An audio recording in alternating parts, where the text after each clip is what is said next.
What's going on, you all? It's your boy Dom Kemp here, and today we are back with another sports podcast. Today, we are speaking about or reading an article on and then speaking about Frank Lampard. Yes, the manager for, of course, the club Derby County last season. He agrees to a 3-year contract to manage Chelsea.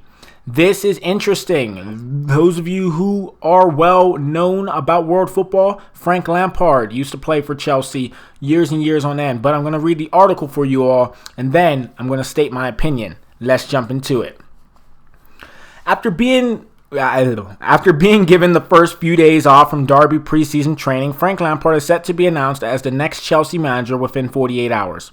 According to multiple reports out of England, Frank Lampard and Chelsea have agreed on a 3-year deal which will pay him £4 million sterling annually, plus performance bonuses, including Champions League qualification that could see the figure rise to £5 million sterling. Chelsea will also pay Derby £4 million sterling to buy out the final 2 years of Lampard's contract.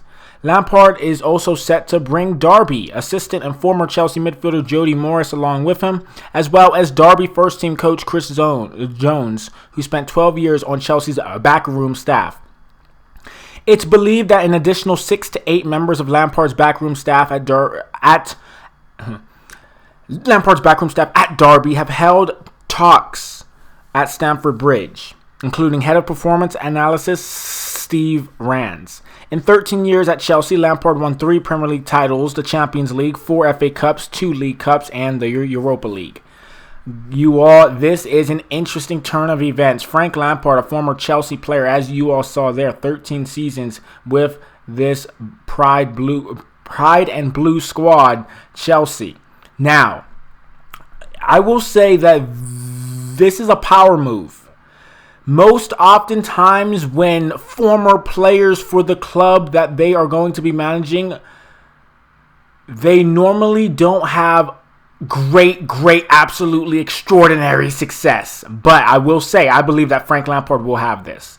He is well known in the organization already. He knows what to do and what not to do, all that basic fundamental stuff. He is a midfielder. He was a midfielder. He knows how to control a football team. And I'm excited to see what Frank Lampard is able to do. Thank you so much for listening to this podcast. We shall see what Frank Lampard decides to do. He does agree to the 3-year contract, but in the next 48 hours, so probably Wednesday, we'll get an announcement that is official for Frank Lampard joining Chelsea. Thank you all. Have a good one.